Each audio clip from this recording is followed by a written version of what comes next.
Welcome back everyone. So in this session for Excel, which is part of foundation course number 3, unit number 5 for semester 2 for foundation course. In this session we are learning Excel, and now I'm going to talk about the formula function in Excel, which is very extensive. So let's take a quick look.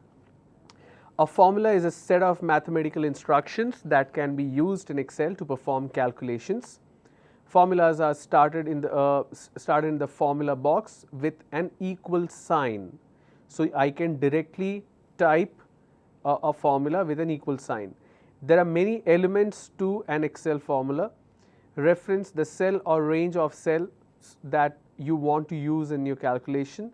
Operators, that is the symbol which is plus sign, minus sign, multiplication is the asterisk sign, the divide which is the forward slash sign that specify the calculation to be performed. Constants, numbers or text value that do not change. Functions, predefined formulas in Excel. So we have a lot of predefined formula in Excel.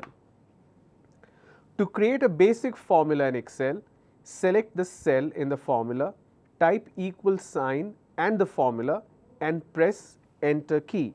So let's quickly look at this particular function. So what does it say? To create a basic formula in Excel, select the cell for the formula, type equal sign and the formula and press enter key. So I am not talking about any predefined data here. This is a blank screen. I am directly typing a particular formula. So say for example, I select this particular cell. The reason is obviously I don't want to keep it in the corner, I want to keep it in the middle for clear visibility. I can directly say equal sign and I can say 40 plus 20 and I say enter, it automatically picks 60. The same can be done in any kind of formula. 60 minus 40 is 20 or 40 minus 60 is minus 20. I can do a multiplication, I can do a division. So these four straightforward formula I can enter directly. I can also do a multiple formula in just one function. Say for example, what I want to do is I want to add these two.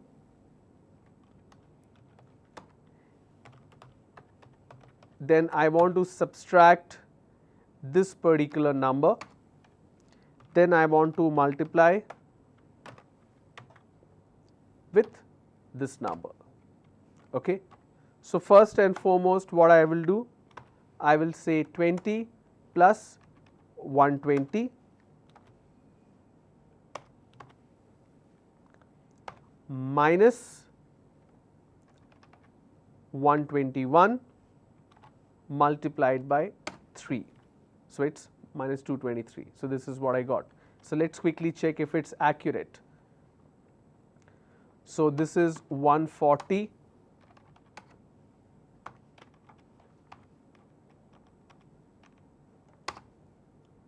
so definitely it's not accurate, right? Because I entered the wrong sequence. So what am I supposed to do? First and foremost, I want to add and I want to subtract this number. Whatever I get, I want to multiply that into 3. So let's look at a normal calculation. This is 140. 140 minus 121 is 19 and 19 multiplied by 3 is 57. So I am supposed to get 57. If I do a direct calculation, 20 plus 120 minus 121 into 3, so I'm sorry, yeah, into 3 I am getting minus 223, which means something is wrong. Here you need to think about the entire mathematical function as well. Okay. All right. So first what I want to do is 20 plus 120. all right, minus 121 multiplied by 3. Now, I have used the same kind of bracket twice, so obviously it is not going to work. So, I need to again redo the whole formula because it has to follow a certain format, right.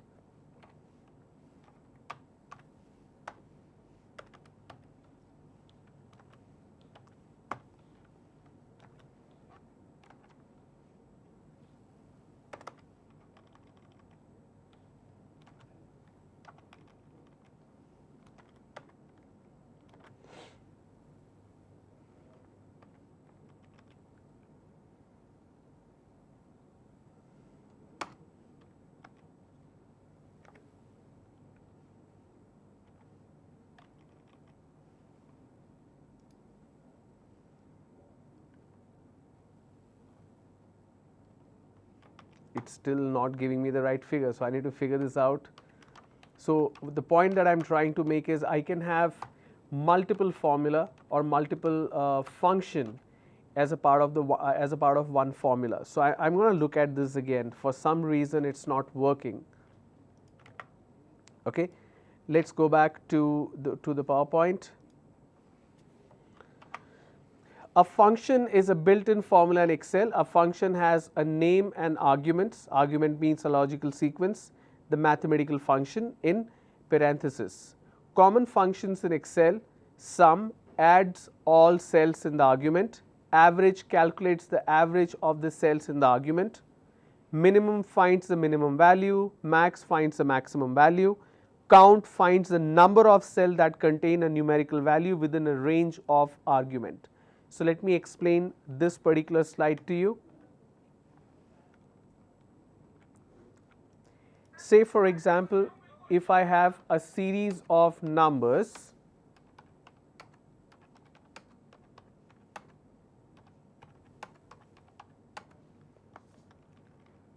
so if I select all, when I select all, it gives me some information on this bottom bar. It automatically gives me the sum, which is 1786. You need to see it in the bottom. It also gives me the count. There are 7 cells here, 1, 2, 3, 4, 5, 6, 7.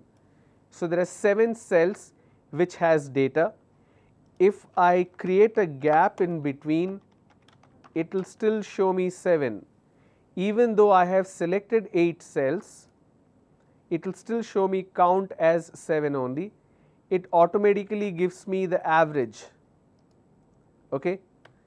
It gives me the average. I can select what I want, what I do not want. Okay. Say I want the minimum, I want the maximum as well. The minimum is 215, the maximum is 294. It gives me all this information in the bottom itself. If I want to perform a specific function here, I can say equal sign sum because I want to add.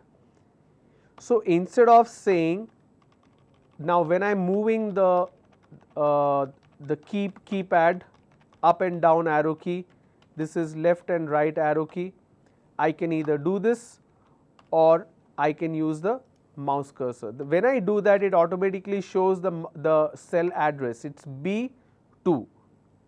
Instead of doing B2 plus B3 plus B4, instead of doing that, I can just say sum, open bracket, I can select the whole thing and say close bracket, and I get the total.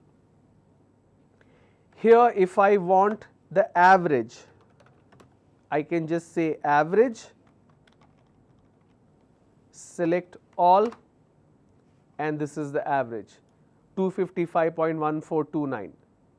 Okay, that is what it shows here also. The same can happen for minimum as well.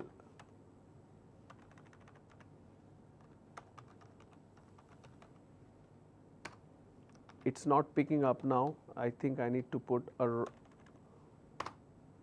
So, 215 is the minimum. So let me change the color here so that it's visible.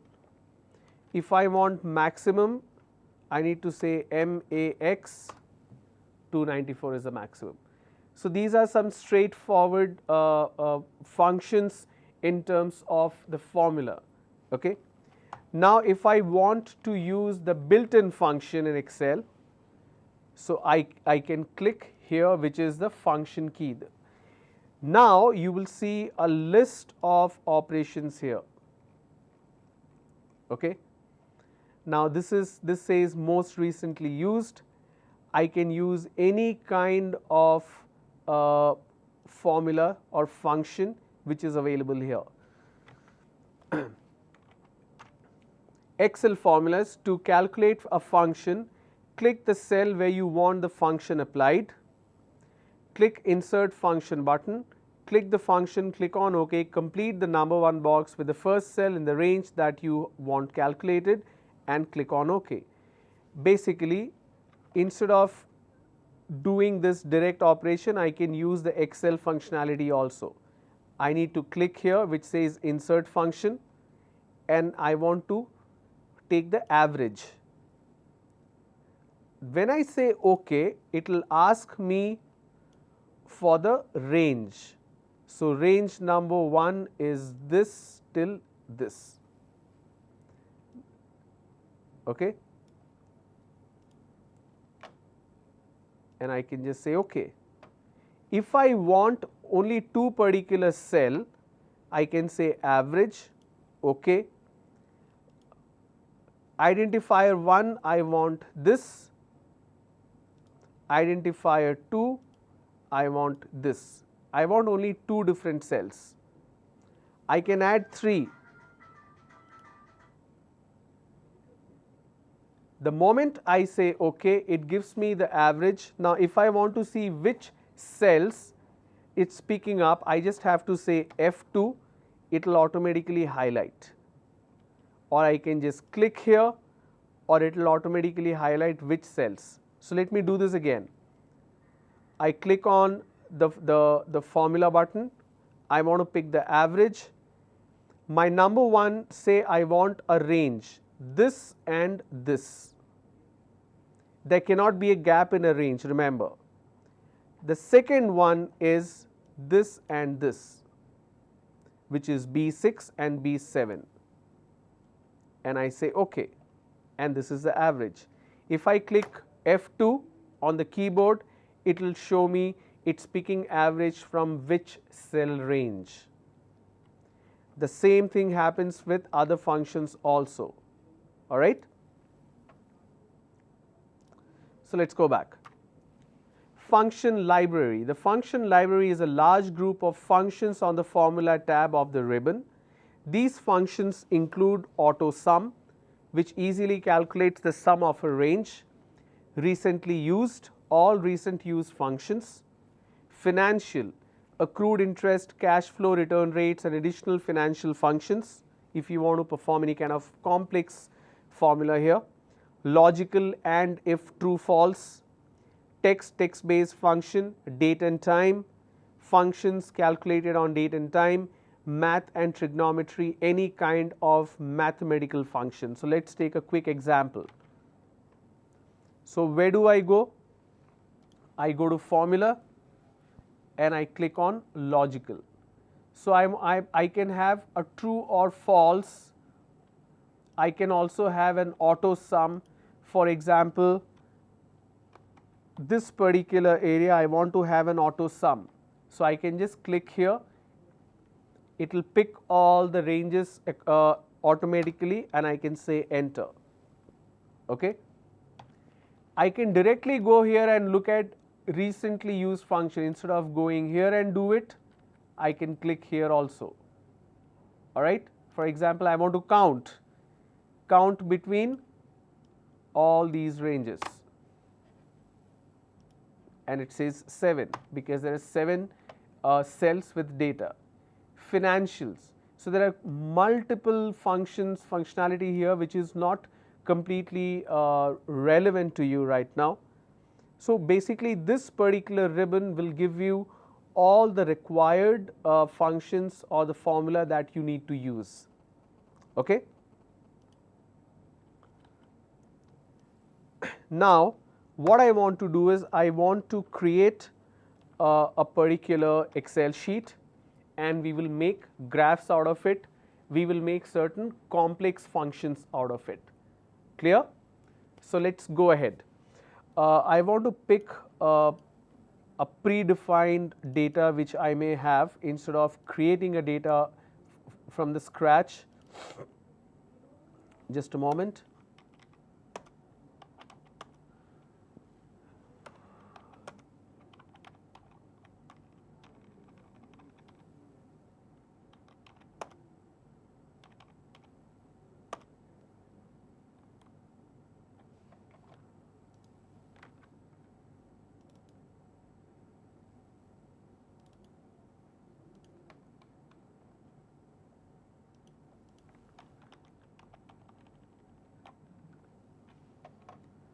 I'm just trying to look for a data sheet where I can show you a lot of functionalities.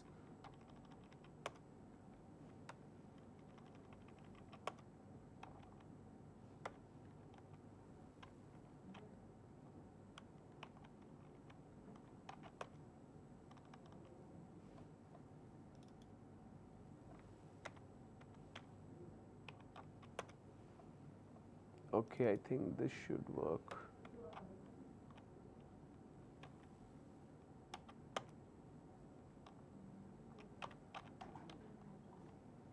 Okay, so I want to pick certain data from this particular sheet. So what I have here is I have some assessment related information. The reason you see the black background, that is because I've created it that way. So let me quickly change that.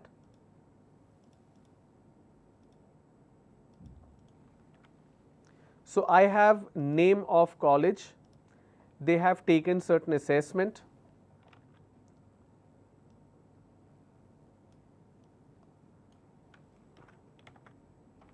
So this is the assessment title.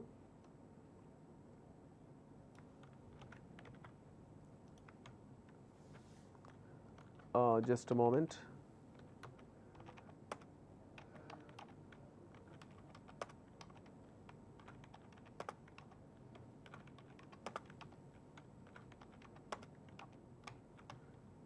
Okay. So each of this college has taken certain assessment. Okay. So this particular college has taken 5 different assessments.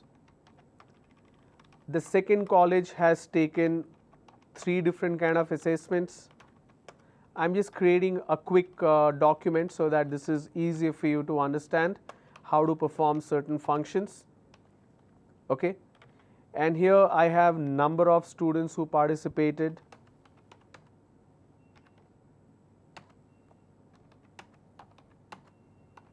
I'm just putting some random number.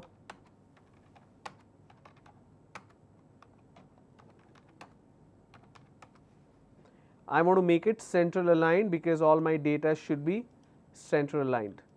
Okay. For each of this, there is a highest score and lowest score which is there. But I want to create a document where I'm picking the information from, which is like a raw data.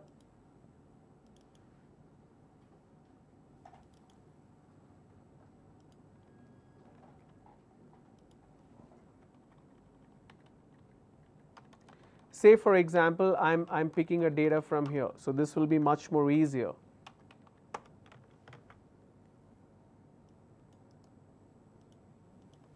So what I have here is information in terms of assessments which I have created. Okay.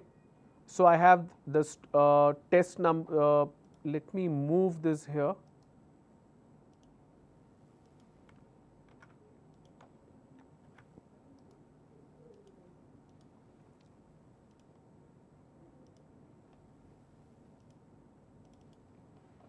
All right. I want to create an analysis on this particular sheet. Okay, let me zoom this a little bit. So what I have, each of these students have taken different kind of test.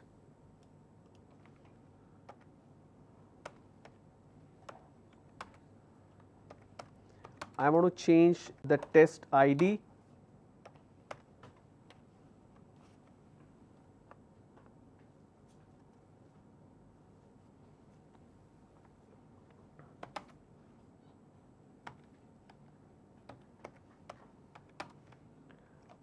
So basically I am going to take only 10 data points. This is for our quick understanding. Okay. So each of these students belonging to the same college have taken different tests. This is the assessment date. Out of 30 marks, they have scored this.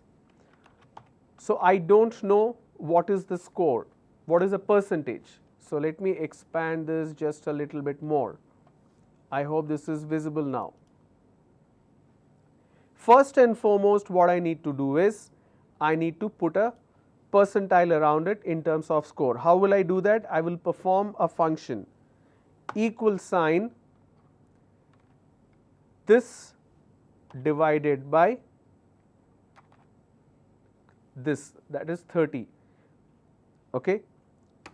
I say enter and it automatically picks up the percentile sign. In case if it's not picking up the percentile sign, I can do that myself. Divided by 30, because 30 is constant, this is constant. I say enter, then I click on the percentile sign. I want to add 2 decimal points, so I will click here.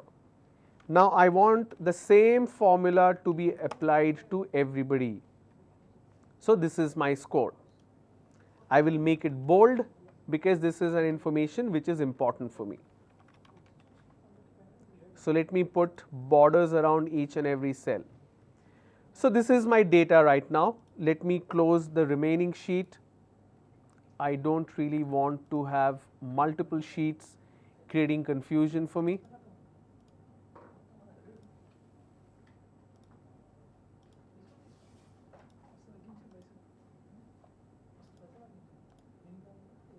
Okay, so I have only one sheet right now. So what is the first thing I did?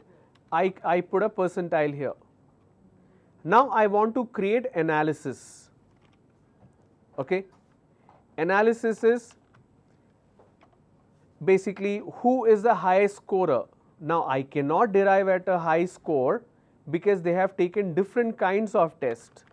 But still, if I have to look at it, I will come to score.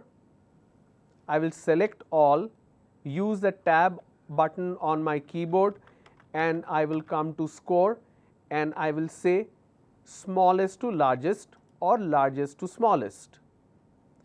Or what I can do is I can sort it as per the test ID. So let me go back. So this is test I have selected, the selection will show here. I say A to Z. Now 1, 3, 4, 5, 6, 7. So now it's coming sequence wise, but see the serial number is also changed. So I will redo the serial number because I don't really want to select that particular column. I will only play around with this. All of them are from Ravindra College, so no problem. What if I want an alphabetical wise? I will select that column and I will say A to Z.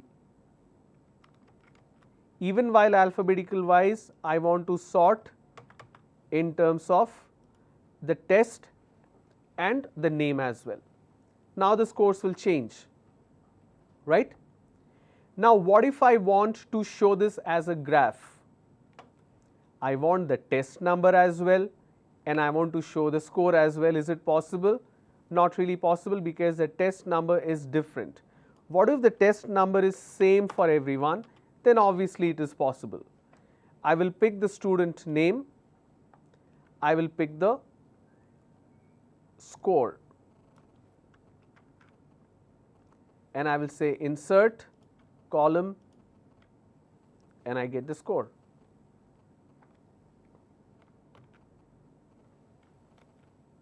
Alright. If I want to see how many people have taken which test, Now that they have all taken test number 1, so I don't really need to do that because it's common for each and every person. If I want to add another information, say for example, I don't really want this assessment date, I want to add different scores.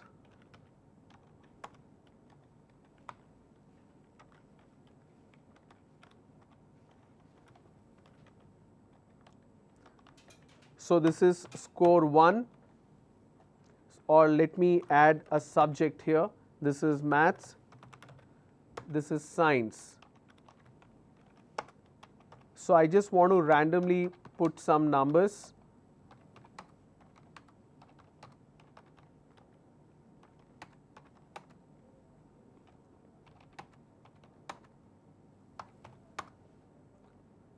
Okay.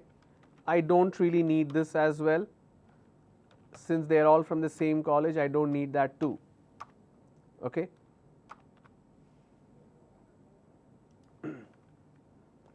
Now, okay, I'll just keep 8 data. So, now I want both the scores to be visible. Okay. So, here I can select any one of these design and it will show blue as maths and the brown one as science.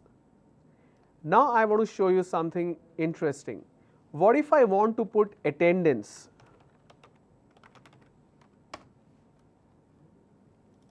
Who has the highest attendance? I want to track that as well. Okay. Now, attendance I can either put as a percentage. If I am showing as a percentage, it will anyways show here because these are all percentages. But I want to show as number of days. So, total number of days available is 30. Out of 30 days, how many days they have attended is what I want to show. So, obviously, it cannot exceed 30. It has to be within 30.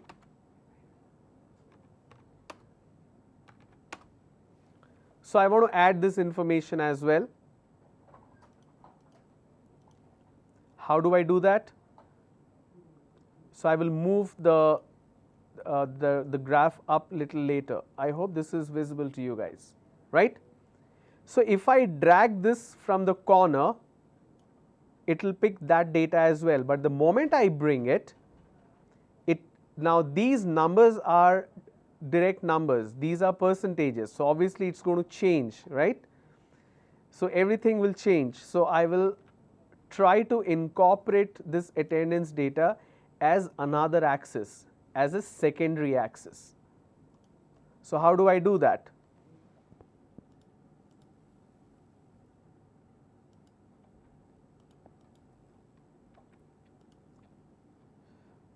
Chart area, I do not really show that. So, let me add this first. Now, I select this particular green bar, which is basically the attendance. Okay. Format selection.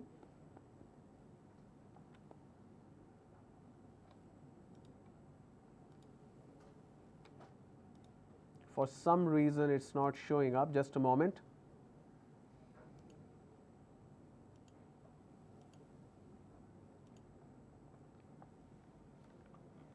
Okay, for some reason the secondary bar is not really working. I am not very sure why is it so. So, basically I can create a secondary axis where the attendance will show as a different chart type, like a line diagram.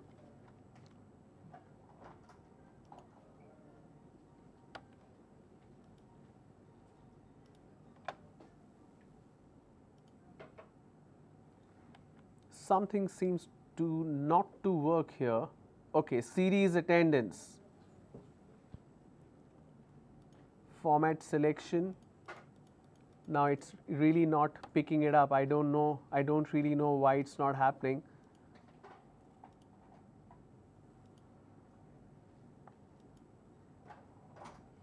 Okay, all right. You know what? The reason it is not working because my initial my initial graph style was a 3D design. It will not work in a 3D design, that's a good learning. It will work only with a 2D design. So this is my 2D design graph, because earlier one was 3D, that's why it was not working. If I do if I expand the selection, the attendance will show as a green graph. Format data series, now the secondary axis is activated. I create a secondary axis. I want to change the style to line design. Okay. The moment I do that, you see the change now. I want to bring it in the bottom.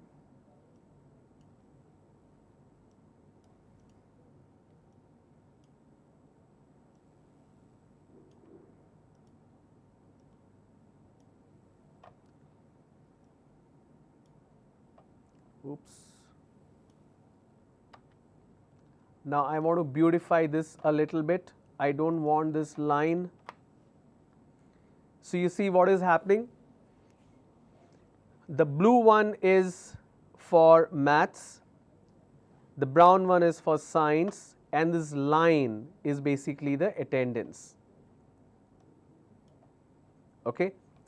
Now here I have two different legends, one on the left, one on the right, and this one is the data. I want to change the spelling of this person because it's taking a lot of space. Okay. I can change the font size of the names to make it look in a horizontal way instead of that diagonal way. But I still don't know who has scored how much, so I can click on any of the design and I can say add data labels. Now the data label is taking too much space. I can change the style of the data label. I can click here and I can say format data labels, alignment, and I want to align it 270 degrees. So now it will come like this. I also want to show data label for the science group as well.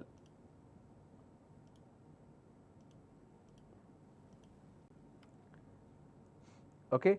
So let me remove this data label first.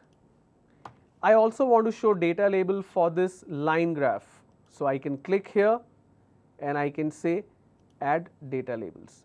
But I want it on top.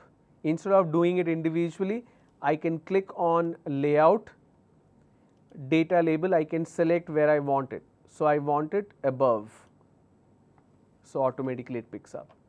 If I want to give a background, I can click any one of them, all of them will get selected, right click, format data labels. I want to create a background.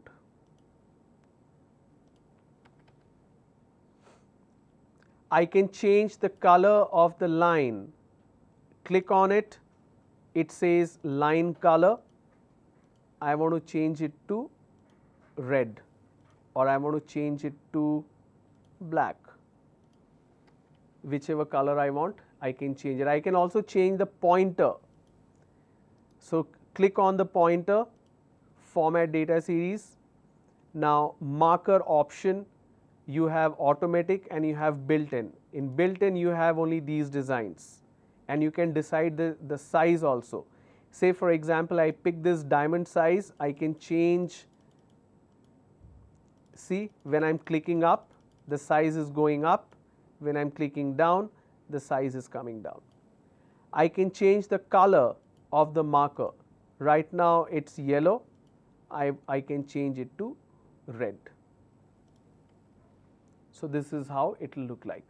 Where I have multiple information, I have the score of maths, science and also attendance. If I want to add another subject, I cannot do it after attendance, I need to do it before attendance. Say for example, I want to add for biology. I want to have the same format.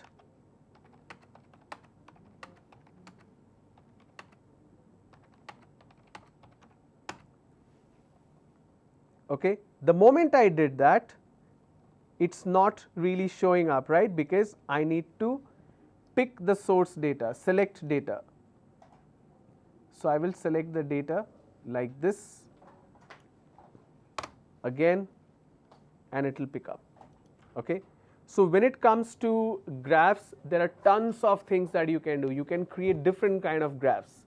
Tomorrow I'll show you when should you be creating a pie diagram, what kind of other diagrams you should be creating, and how helpful it is. And I also show you how to paste that to PowerPoint, which I showed that as a part of the unit 4, which was for PowerPoint. Okay. You will not learn much about Excel until and unless you practice. You need to practice a lot, you need to create a lot of data, work around it. If something goes wrong, just close the sheet, don't save it. That's the best option, right? So try to do as much as possible, try to practice as much as possible, pick up information from or create information on Excel sheet, and try to do as much as possible. Excel is extremely important when you look for a job. PowerPoint is not that important, but Excel extremely, extremely important. Whatever questions you have, please do post on the YouTube link. I will take a look and certainly answer. And I will see you soon with the last session for MS Excel tomorrow. All right. You have a great day. Thank you so much.